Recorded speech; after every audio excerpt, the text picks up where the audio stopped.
griegos y los romanos los llamaron dioses, la moderna psicología los llamó arquetipos, y que estos arquetipos, estos dioses, tienen unos ritmos, como que Saturno cada 29 años llega al mismo punto de estrellas fijas, como que Júpiter cada 12 años llega a ese mismo punto de esas estrellas fijas.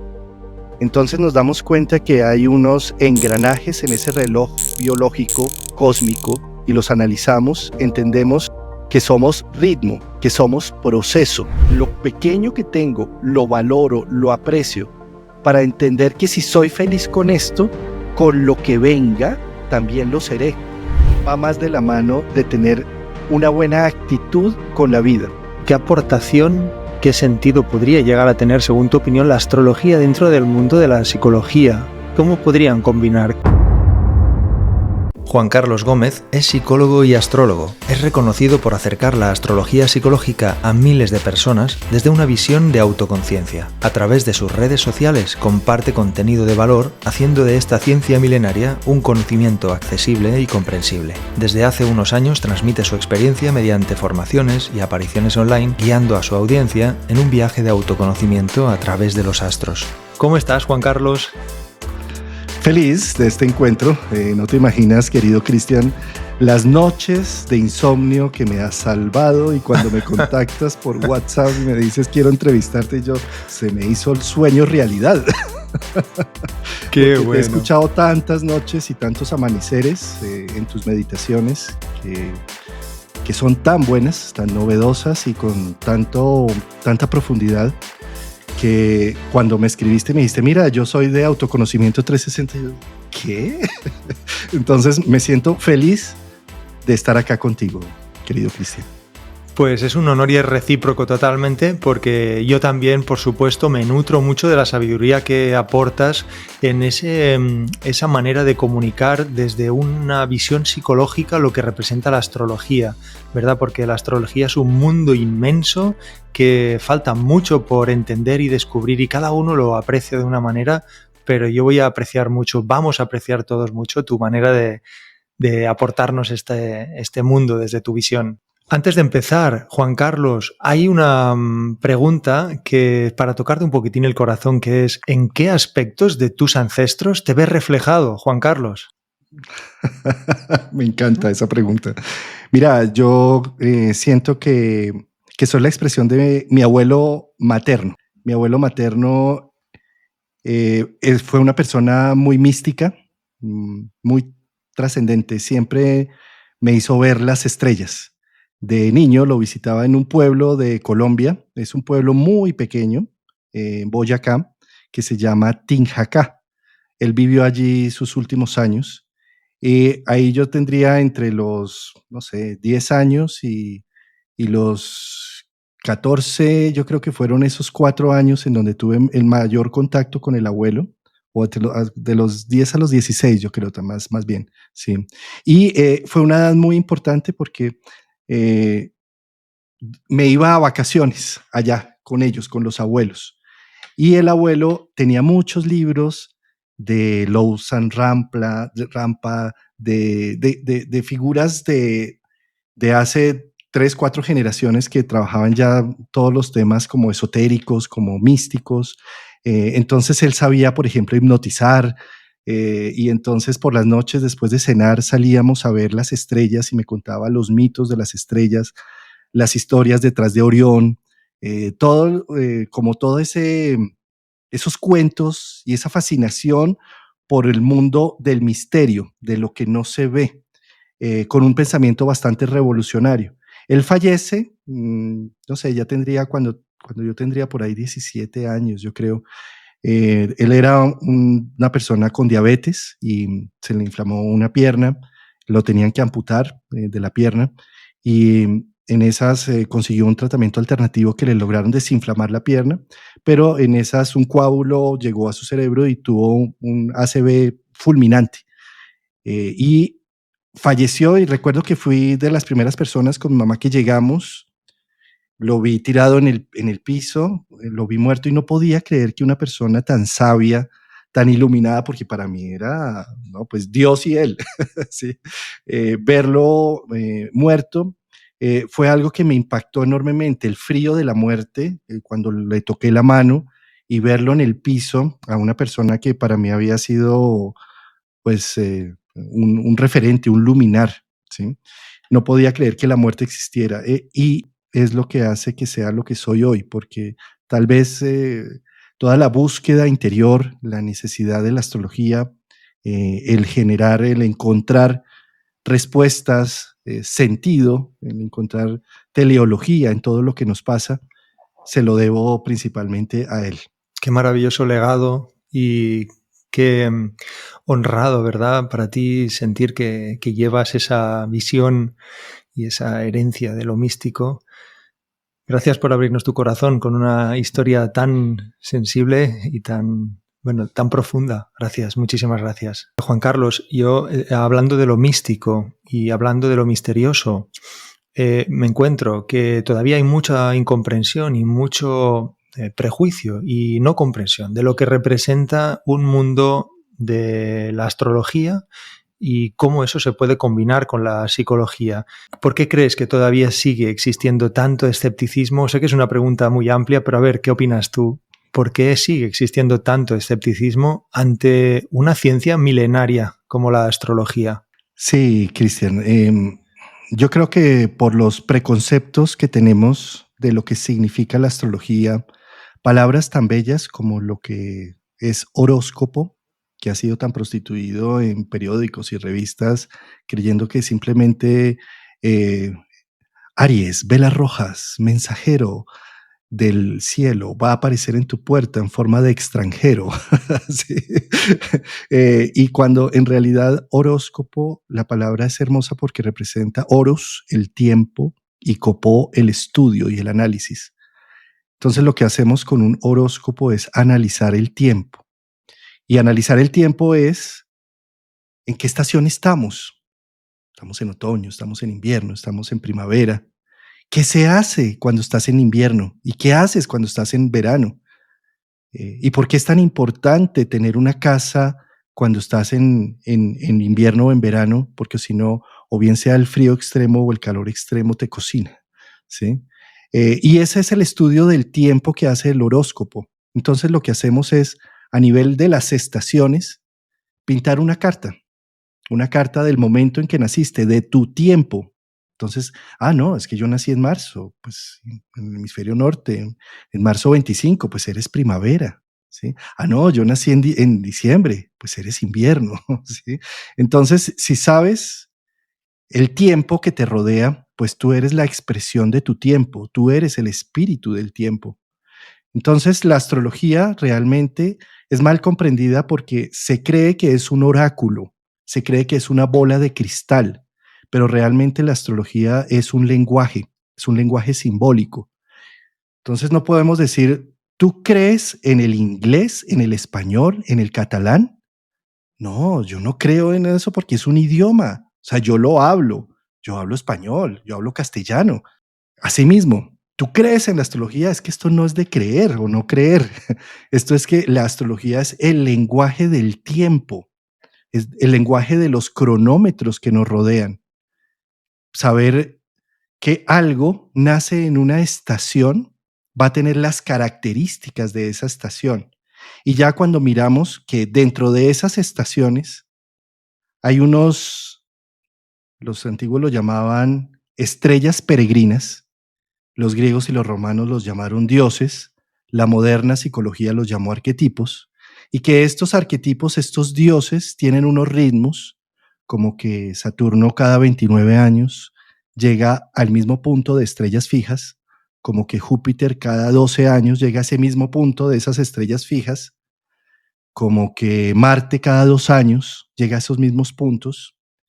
Entonces nos damos cuenta que hay unos engranajes en ese reloj biológico cósmico que cuando somos aplicados y los vemos y los analizamos, entendemos que somos ritmo, que somos proceso y que en la medida en que conozcamos con ese lenguaje, no con una creencia de que sí creo o no en astrología, sino con el lenguaje del horóscopo, del estudio del tiempo, de esos ciclos, me doy cuenta que mi vida está a un ritmo y con unos ritos de iniciación y de pasos que me puede mostrar la astrología de manera clara y contundente para entender y darle sentido a procesos, a crisis, a alegrías, a duelos y darle un significado profundo a toda la vivencia que he tenido.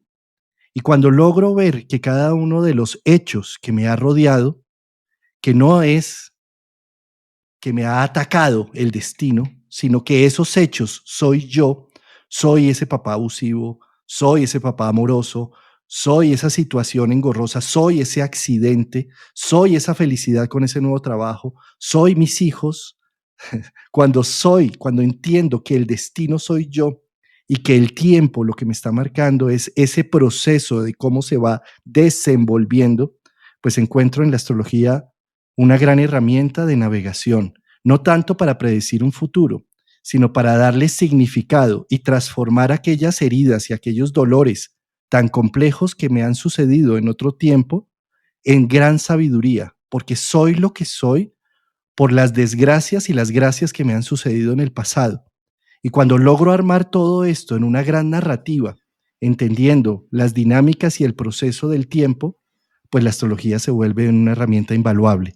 Qué forma tan armónica de contar algo y qué comprensible. Al escucharte hablarlo de esta forma tan armónica, pues da mucho sentido y cobra realmente, cobra el sentido que tiene. Hablando de sentido, ¿qué sentido podría llegar a tener, según tu opinión, la astrología dentro del mundo de la psicología? ¿Cómo podrían combinar? La psicología es el estudio de lo invisible, de lo místico. La astrología nace más o menos en 1861, de ahí en adelante, digamos, como la época de mediados de 1800, en donde a través de Freud, Mesmer, que fueron como los primeros que empezaron a hacer algunos pinitos con la psicología, después Freud, el gran padre de nuestra psicología moderna, a través del análisis de sueños y tratando de darle un sentido a un mundo invisible, y posteriormente Jung,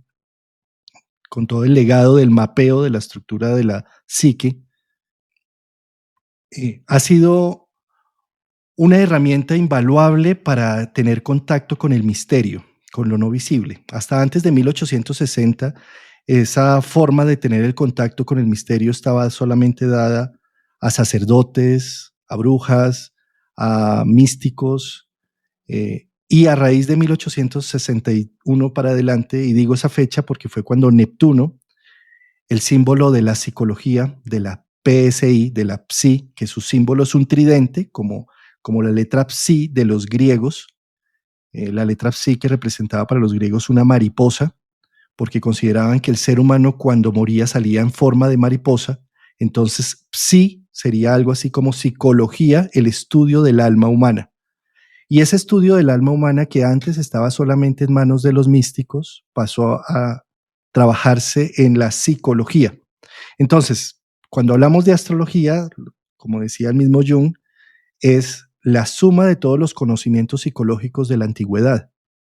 Es decir, la forma que se tenía antes de entrar al mundo psíquico era con los arquetipos, con los dioses, con el mago, con el místico, con las oraciones, con la meditación, con la trascendencia, o con los rituales también. A raíz del nacimiento de la psicología empezó a aportar otra herramienta más. No quiero decir con esto que reemplazó la herramienta de los místicos, sino que le puso el lenguaje occidental moderno de la ciencia para poder entender con nuestro lenguaje actual. Porque así como hoy todo lo tenemos que justificar con ciencia, el sol no brilla, el sol no es un dios, el sol es un cúmulo de átomos con gran presión que hacen fusión nuclear, ¿sí? Dice la ciencia, ¿ves? Pero eso no quita a que es un dios que da la vida, ¿sí? De la misma forma pasa con la psicología. La psicología es un lenguaje que nos permite tener el contacto con el misterio. Y desde esa percepción, unir la astrología con la psicología nos permite recoger un legado ancestral con uno moderno para poder navegar en lo más oscuro del ser humano, en lo invisible, en lo misterioso, y extractar de ese mundo invisible conclusiones que pueden ayudarme a estar mejor. Uno de los objetivos de la psicología es sacarnos de la disfuncionalidad para entrar y encontrarnos con nosotros mismos. Entonces, en eso, la astrología se vuelve una herramienta invaluable para encontrar ese camino. Realmente me lleva a pensar mucho. No sé exactamente en Colombia, pero en España sí que es cierto que la psicología al final es como el pez gordo que se ha comido al pequeño, ¿no? En cualquier universidad, yo creo que europea en general, la cognitivo-conductual y la clínica ha acabado siendo el pez gordo que se ha comido pues a una psicología humanista, a una psicología gestáltica o psicoanalítica, que por supuesto tiene su peso, como tú has nombrado, ¿no? Freud y Jung, por favor. Y es como si realmente hubiera una distancia, se estuviera forzando esta distancia entre esa comprensión de lo que representan los arquetipos para esa entrada en un concepto de psicología y en un campo más místico del ser humano. ¿Crees que entonces la astrología podría ser una forma, no digo fácil, práctica, factible para los seres humanos empezar a conectar con al menos unos de esos arquetipos que lleven a ese autoconocimiento? Sí, nombraste dos cosas que me parece muy valioso hacer mención, ¿no? Lo primero es lo cognitivo-conductual, que como bien lo mencionas, se ha tratado de tragarse las otras psicologías y empoderarse de la ciencia, porque con lo cognitivo-conductual se puede ser más cuantitativo y entonces se puede hacer más estadísticas y se pueden hacer más tratamientos embebidos en un tiempo a lo pensamiento occidental que quiere encasillar en un cuadro de Excel todo el proceso, pero resulta que el misterio de la psique es tan vasto que no cabe en un cuadro de Excel, que no cabe en lo cuantitativo y tenemos que pasar a lo cualitativo. Tenemos que pasar a otra conexión de la ciencia y en eso la ciencia le tiene mucho miedo a entrar en terrenos que son tan absurdos como lo que está sucediendo entre la física newtoniana y la física cuántica, que lo newtoniano quedó ya corto. La tabla en Excel ya no sirve para analizar partículas. Entonces, esto está sucediendo con la psicología.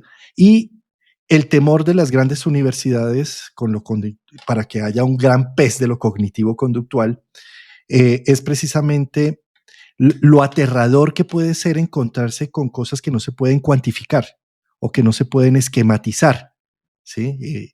Y desde esa perspectiva, creo yo que estamos ante la ruptura de un gran paradigma de la ciencia y en eso nos está ayudando la física cuántica, pero de ahí en adelante se van a ir partiendo estos paradigmas científicos de las otras ciencias duras y ni qué decir del humanismo. Lo siguiente que me perdí, ¿cómo era la otra pregunta? ¿Lo que estaba embebido en ella?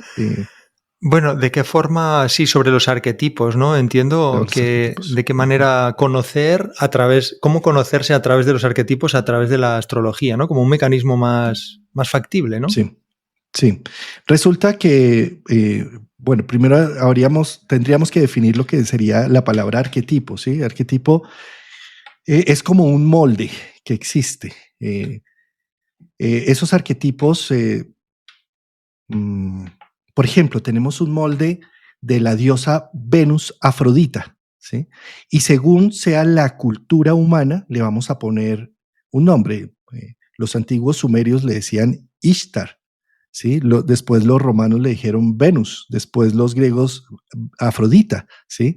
Es decir, según la cultura y seguramente en nuestros países latinoamericanos la vamos a ver como la diosa Luna. Bueno, vamos a tener distintas expresiones de eso femenino, de eso intangible, que según el lenguaje y la percepción de cada punto terrestre, pues se le va a poner un ropaje, ¿sí? Pero el molde sigue siendo el mismo. Y según el momento de vida también se le van a poner distintos ropajes. Entonces ahora vemos ese ropaje de pronto, pues en los superhéroes, de pronto en Natasha, la vengadora que es fuerte, bonita, ateniense, no sé qué. Bueno, entonces es el mismo molde, pero con distintos ropajes según el nivel de vida, el nivel cultural, según desde donde se vea.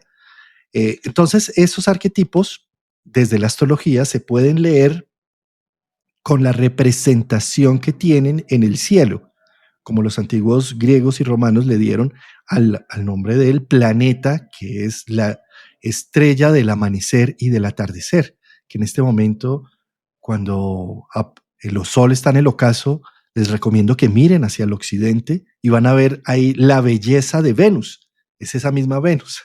Y ella entonces, a medida que va pasando por un signo, por una casa, que va haciendo aspectos, está mostrando el camino de esa expresión de ese arquetipo. Los antiguos, para poder referirse a esos moldes, hicieron historias, hicieron mitologías, hicieron cuentos al respecto. Y esos cuentos, esas historias nos ayudan a tener ese contacto con ese molde, para entender cómo a nivel humano podemos llegar a expresarlo, cómo podemos darle una vida en esta tierra.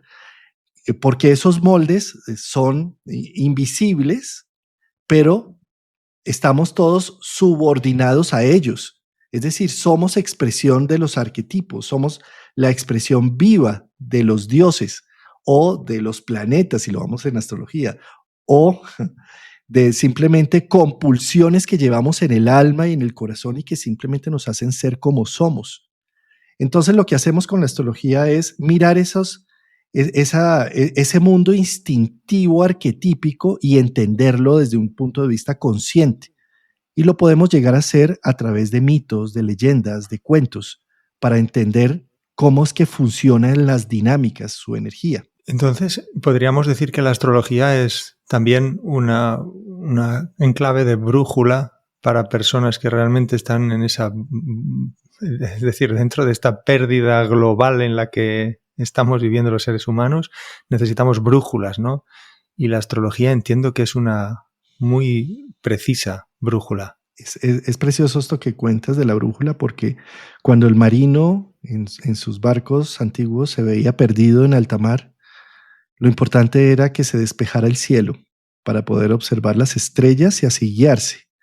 De la misma forma, nosotros en este momento, o desde siempre, creo, nacemos en un mundo que aparentemente somos extraños, porque nacemos en un mundo biológico, animal, nacemos como un primate, pero con una mente y un corazón infinitos, conectados con el cielo, con el misterio, con algo que nos trasciende. Entonces es como si jugáramos no de local, sino de visitante, en una tierra en donde todos estamos perdidos, todos estamos heridos de alguna forma. Y en esa herida y en esa perdida necesitamos brújulas para aprender a navegar este proceso. Los antiguos, al ver el cielo, empezaron a ver que existían unas estrellas fijas y otras que se movían. Y de las estrellas fijas, a medida que las empezaron a analizar y a ver, empezaron a unir una con otra, empezaron a constelarlas. Y de esas constelaciones empezaron a generar historias, mitos, cuentos, que permiten la expresión de la imaginación, la expresión de lo no visible, del misterio. Antropológicamente, el ser humano empieza a ser el que conocemos cuando antropológicamente buscan que entierra a sus muertos, porque empieza a tener mitos e historias de lo invisible, de lo inefable, de lo que trasciende sus fronteras presentes, no como los otros animales que simplemente se mueren y siguen su camino. Nosotros empezamos a hacer entierros y también empezamos a cuidar a los enfermos. Es lo que nos distingue de seres humanos. O sea, distinguen que empieza a haber comunidad cuando encuentran que alguien que se fracturó a los 10 años un brazo o una pierna, siguió viviendo y vivió hasta los 40, 50. Entonces dicen, aquí hubo alguien que lo alimentó, que lo cuidó y no era la ley de la jungla simplemente, ¿sí? Y para eso se requiere que haya conexión con un misterio, con un algo, con un porqué, con un para qué, con un Dios, con un algo que está, una conexión con algo más allá de lo humano. Entonces, cuando los antiguos empezaron a unir las estrellas y a constelar y a contar historias, empezaron a contar la historia de lo invisible. Y la astrología se vuelve entonces un puente entre el mundo invisible y el mundo consciente, para ayudarnos precisamente a orientar aquí que estamos perdidos en este mundo. Qué bonito lo cuentas y qué comprensible. Desde luego, entiendo también que los patrones, es decir, hablábamos de la búsqueda, la brújula como búsqueda de propósito, pero digamos que en la astrología realmente tú como especialista habrás podido observar muchas veces ese patrón repetitivo por ejemplo, de las personas que están en un momento de ansiedad profunda. Es decir, ¿qué tipo de patrón repetitivo puede representar la ansiedad profunda? Por decir un ejemplo cualquiera, que es una de las grandes males que hoy día sufre muchos humanos. Mira lo curioso que sucede con la ansiedad, ¿no? La ansiedad existe principalmente porque nos cargamos de futuro, porque queremos ser más, porque añoramos una gran cúspide, creemos que la vida debería ser de una forma específica. Y eso es un grave problema porque nosotros siempre estamos buscando como seres humanos qué queremos, ¿no? Decimos, ay, pero yo qué quiero. Y para decir yo qué quiero necesito buscar adentro para decir qué no tengo, para decir qué quiero. Y entonces eso es estar trabajando la vida desde el vacío, desde lo que me falta, desde lo que no tengo y lo que necesito conseguir. Y entonces angustiosamente me lanzo al mundo a tratar de conseguirlo. Y cuando lo consigo nunca va a ser suficiente y nunca va a ser lo esperado, ¿sí? Qué difícil ese proceso cuando en realidad el ser humano no está hecho para eso, está hecho es para valorar lo que sí tiene, para valorar el presente y estar en presencia. La enfermedad de la ansiedad es el futuro, porque estamos ansiosos porque no sabemos qué va a pasar el futuro, porque no se pueden cumplir esos planes. Esa es una. Y la otra que quiero mencionar con esto es que como mamíferos nacemos totalmente desvalidos. No nacemos ni con garras, ni con dientes para cazar, sino necesitamos del cariño y de una madre suficientemente buena que nos alimente por un tiempo para crecer, que nos cuiden las virosis y las fiebres. El hecho de que estemos hoy aquí, yo con 51 años, hablando quiere decir que hubo una madre suficientemente buena o algún sustituto, o una tía o una abuela o alguien que haya cuidado para que llegue hasta aquí, ¿sí? Y nuestra psique aprendió que necesita del medio y que depende del medio para sobrevivir. Y ese es el pensamiento del bebé que nace y va muy bien en el bebé y en el niño, pero resulta que no sabemos en qué momento crecimos porque no hacemos un rito de paso y seguimos siendo el mismo bebé o el mismo niño que cree que todas sus necesidades tienen que ser solventadas por el medio, por una madre suficientemente buena, o si no voy a morir. Por lo tanto, inconscientemente estamos constantemente buscando madres sustitutas en una filosofía para que me sostenga, en una astrología para que me dé brújula y sentido, ¿sí? En una esposa para que mantenga nuestro hogar y nuestros hijos, en unos hijos para que mantengan nuestra felicidad interna. Y entonces vivimos en la dependencia y en la codependencia constantemente. Y entonces, qué miedo que no esté mi esposa, qué miedo que la astrología no me siga dando de su leche, qué miedo que la filosofía y el gurú no esté mañana para que me sigan nutriendo el proceso, ¿sí? Entonces me lleno de ansiedad en todo esto. Esto se cura facilísimo y es con autonomía. Cuando soy lo suficientemente autónomo, cuando empiezo a aprender que ya no necesito de una mamá para sobrevivir en este mundo que es tan agresivo y difícil, tan sin sentido muchas veces, sino que me sostengo a mí mismo y mi necesidad no la cubre absolutamente nadie afuera, sino todo lo contrario, comparto lo que soy y entrego lo que soy con el otro para generar una gran sinergia, no una necesidad, no como cuando decimos en el amor, es que te necesito, mi amor. No, ahí estamos muy mal porque seguimos siendo niños, seguimos infantilizándonos. Entonces, ¿qué sucede? Inconscientemente nos planteamos una serie de proyectos de vida de unas cúspides inmensas, porque yo quiero ser grande, porque yo quiero tener casa, carro, quiero tener un negocio y quiero tener empleados y quiero hacer y me movilizo, ¿sí? Y nos ponemos unas metas altísimas. ¿Y cuál es el objetivo de ponernos esas metas altísimas? No poder, frustrarnos. ¿Para qué? Porque cuando no podemos y nos frustramos, volvemos a ser niños y volvemos a querer buscar quién nos siga sustentando y solventando la problemática. Entonces, ¿cómo se cura la ansiedad?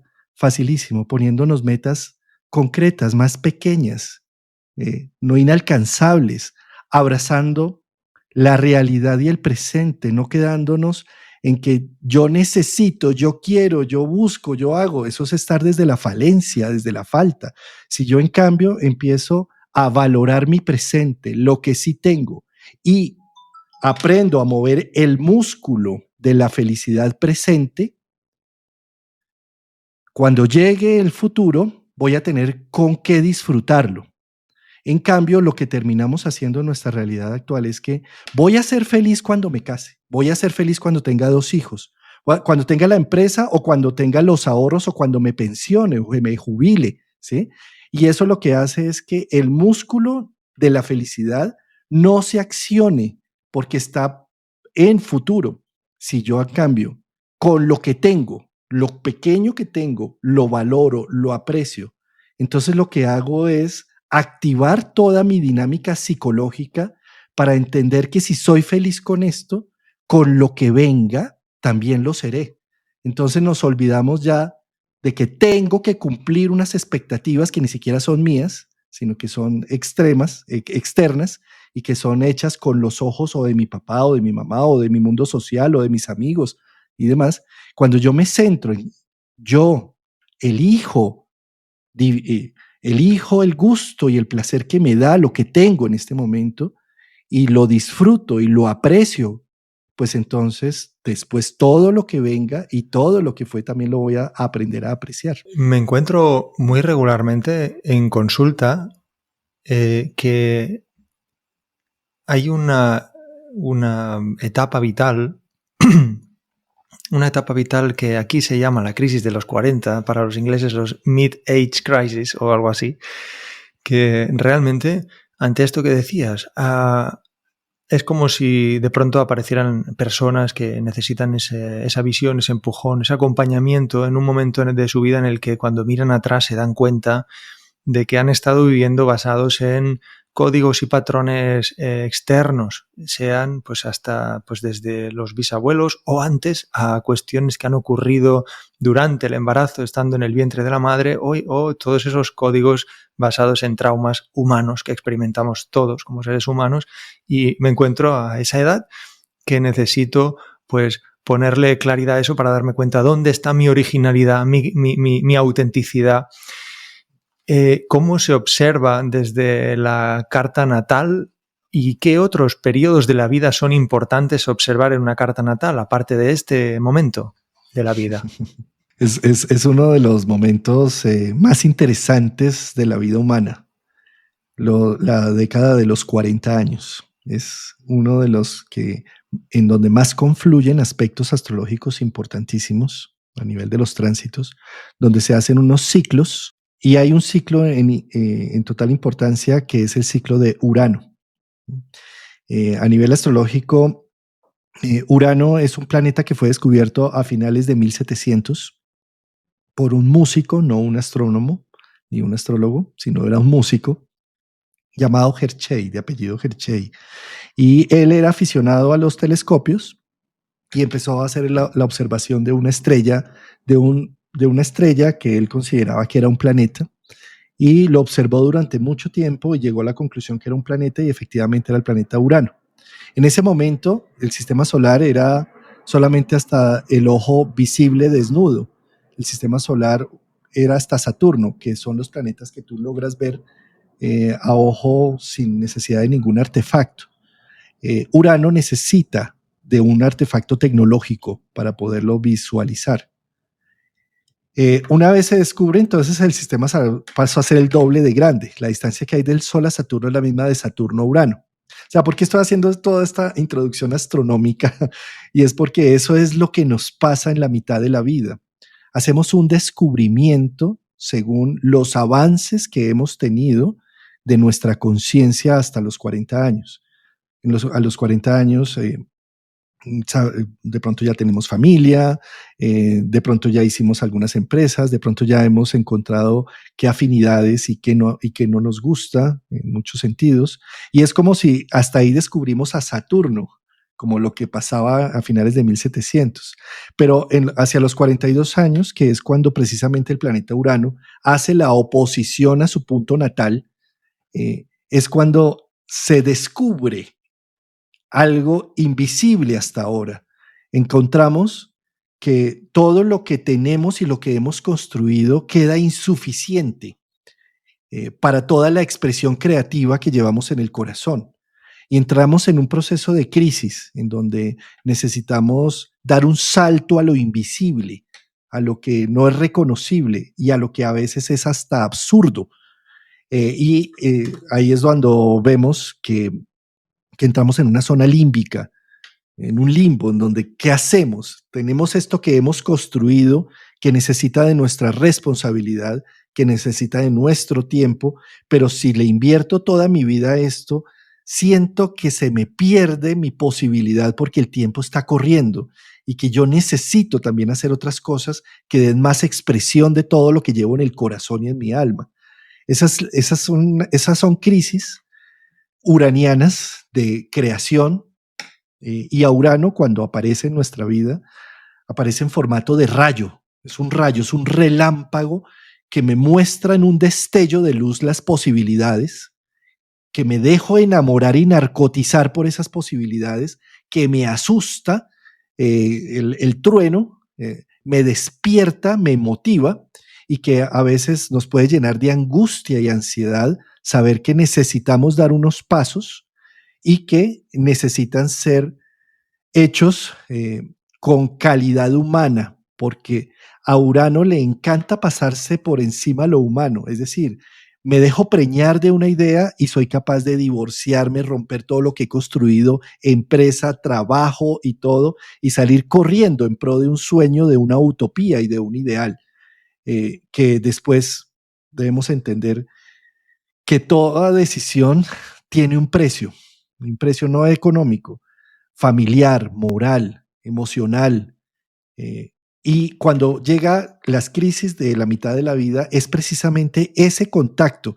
¿Con qué precio estoy dispuesto a pagar para ir en pro de esta utopía? Para ir en pro, además de humo, porque no hay nada claro hacia adelante. Y por eso carga tanto el espíritu de la ansiedad, del estrés, de la angustia. Nos llenamos de cortisol, no sabemos hacia dónde dirigirnos en ese proceso. Y normalmente entonces son procesos que la biología se ha inventado una técnica para esos momentos de crisis. Se llama enamoramiento. Uh-huh. El enamoramiento normalmente pasa con la crisis de los aspectos de Urano. A Urano natal hace su primera cuadratura a los 21 años, su oposición a los 42 años, su segunda cuadratura a los 63 años, ¿sí?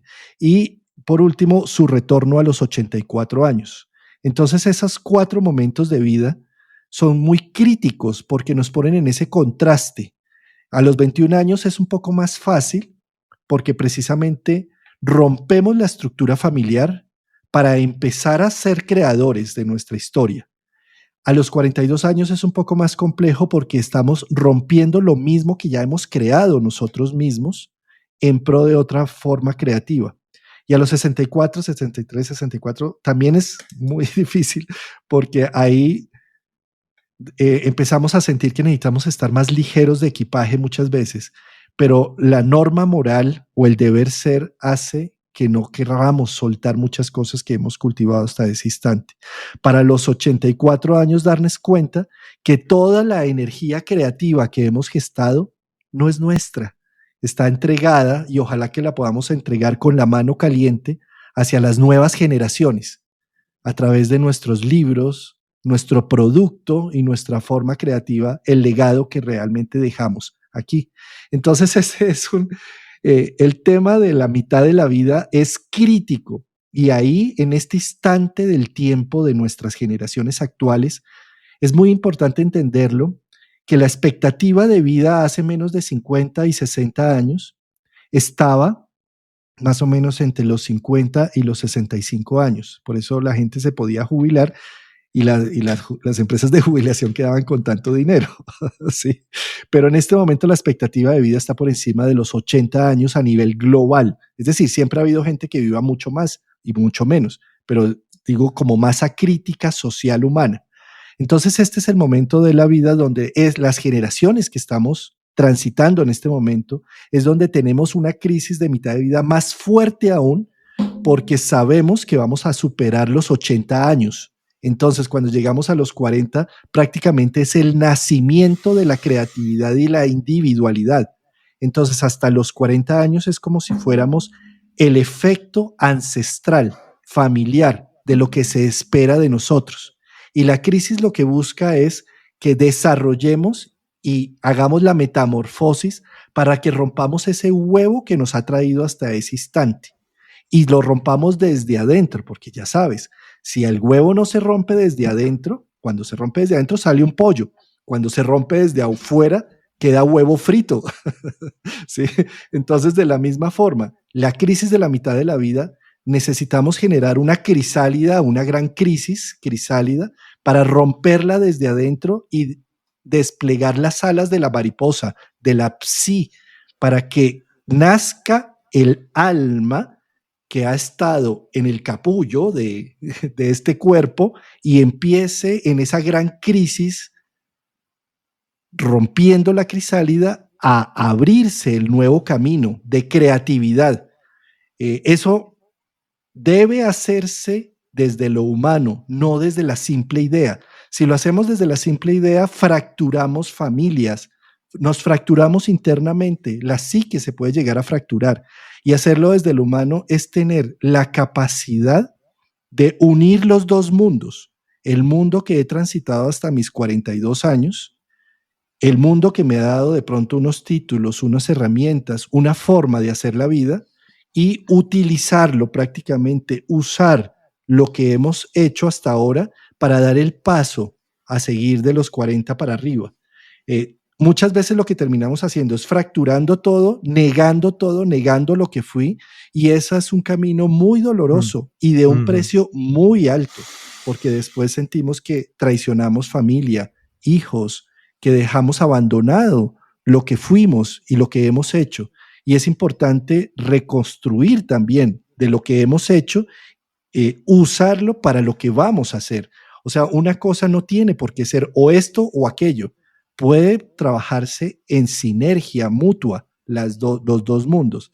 Y ahí está pues el artista humano que necesita mediar. Por eso es un momento de grandes crisis, y la crisis ojalá empecemos a verla no como algo a evitar, sino más bien como algo que nos permite ser mejores seres humanos, porque gracias a cada crisis renacemos y damos una mejor expresión de nosotros mismos. Diríamos entonces que la astrología sería, pues sí, una forma también de poder darnos cuenta cómo tomar mejores decisiones. Sí, sí, aunque a mí me gusta más ver la astrología como una herramienta de narrativa de nuestra vida, sobre todo del pasado, para poder hacer la alquimia de transformar las zonas dolorosas y complejas de nuestra vida en oro puro y sólido.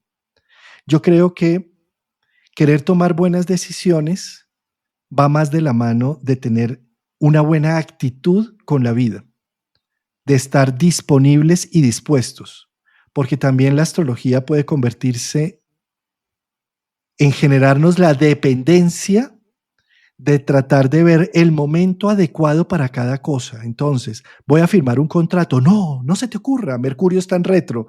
Voy a reparar el motor de mi coche. No se te ocurra, Marte está en retro. ¿Sí? Entonces, eso no es vivir en libertad. Eso es vivir totalmente subordinados. Cambié de dueño. Ya el dueño no es mi mamá, ni mi papá, ni el Estado, ni el gobierno. El dueño es la astrología que domina mi vida. ¿Sí? Entonces, desde esa perspectiva me parece supremamente nociva, coercitiva, y además generadora de angustia y ansiedad, porque entonces no voy a poder actuar si no vi lo suficiente en ese mandala. Y la vida no puede ser dirigida por esto, tiene que ser dirigida por la armonía que hay entre esto y esto. ¿Sí? Entonces, desde esa perspectiva, corazón y cerebro solamente se activan cuando yo tengo una buena disponibilidad a la vida, al mundo, porque tomar decisiones en base de la astrología es algo así como decir, yo soy el dueño de mi mundo y mi destino, y entonces como soy el dueño de mi mundo y mi destino, la vida se subordina a mí, ¿sí? Y resulta que después, cuando llegamos a los 40, nos damos cuenta que eso es una gran mentira, que es la vida la que se propone algo con nosotros.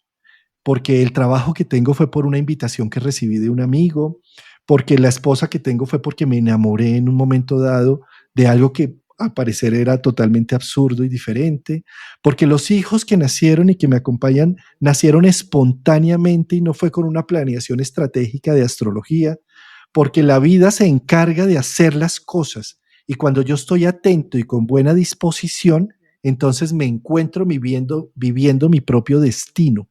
Cosa contraria cuando pasa al revés, cuando es solo lo que yo me propongo con la vida. A mí me da que pensar sobre esta tendencia ahora pues desafortunada hacia un transhumanismo o una transformación del ser humano hacia esa búsqueda de Dios mediante la tecnologización y la gran confusión que genera el decir voy a buscar los aspectos de mi carta natal en la inteligencia artificial, ¿no? Cuando dices no, hay que tener una conexión entre este y este, pues bueno, ya nos vamos al otro lado directamente y le dejamos que una inteligencia artificial nos dé una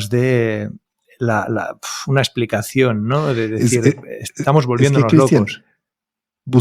Estamos en una constante búsqueda de obedecer. Obedezco el cielo, obedezco las leyes de Dios, obedezco al Estado, obedezco a mi mamá, obedezco a mi mamá. ¿Por qué?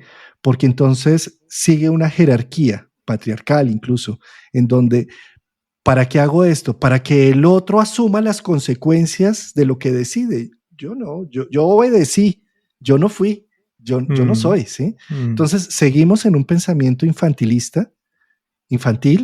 y lo que necesitamos es aprender a elegir por nosotros mismos, no por obedecer, no para ser un buen tipo, no, porque yo elijo esto que me está sucediendo con disponibilidad. ¿Sí? Y cuando hago esto, asumo consecuencias de mis elecciones. Y cuando asumo, estoy siendo adulto de mí mismo. ¿Sí? Entonces, eso nos cuesta mucho y preferimos más bien depender de la inteligencia artificial, de la astrología, del terapeuta, del cura, del sacerdote. Dependo siempre de todos. Dependo de mi esposa, dependo de mis hijos. En lugar de decir, elijo vivir con mi mujer o con mi pareja. Ni siquiera es mi mujer ni mi pareja. Elijo vivir con ella. Con esta mujer que está a mi lado, o con este hombre, o elijo vivir con mis hijos, no porque me toca, no porque tenga que ser un buen papá, sino porque cuando tomo la elección, estoy tomando las riendas y la responsabilidad de las consecuencias que acarrea tomar esas elecciones. ¿Sí? Entonces, eso es vivir en adultez, y para eso debería servir la carta astral, para conocerme, para reconocerme más bien. Me reconozco en esos arquetipos porque yo soy la expresión del espíritu de mi tiempo. Y como me reconozco, hago elecciones de mi vida y asumo las consecuencias de esas elecciones. Un cierre perfecto para unos 50 minutos perfectos, y desafortunadamente se nos acaba el tiempo y antes de terminar, Juan Carlos, hay una preguntita que seguimos tocándote el corazón a ti, y más allá de toda esa esencia que transmites tan inspiradora y tan conectada a lo que claramente se ve que es, bueno, que emanan tus poros, ¿no? Todo lo que hablas. Y la pregunta es, ¿qué es lo que más amas en la vida, Juan Carlos? La astrología sin duda alguna la amo, pero no tanto por la misma herramienta de la astrología, sino por el lenguaje que representa. Porque es el lenguaje de la bios, el lenguaje de la vida, del tiempo. A Jung alguna vez le preguntaron que si él creía en Dios, ¿no? Y él decía, ¿tú cómo puedes creer en algo que sabes que existe? Tú no crees en algo que existe, tú simplemente lo sientes, lo vives, ¿sí? Yo pienso que lo que más amo es el misterio de la vida, cómo se abre, las sincronías, cómo nos van poniendo una serie de personas, de situaciones. Por supuesto, amo lo que me pasa día a día. Sí, eso es lo que más amo, como las alegrías, las tristezas, las sorpresas, las decepciones, las desilusiones, la nueva ilusión, el nuevo sueño, ese fluir aparentemente caótico, y que en el fondo, cuando miras para atrás, te das cuenta que todo tenía un hilo conductual precioso, hermoso, y que tenía una narrativa que ni el mejor escritor lo había podido escribir con ese pincel tan hermoso, ¿sí? Entonces, ¿qué es lo que más amo? El misterio.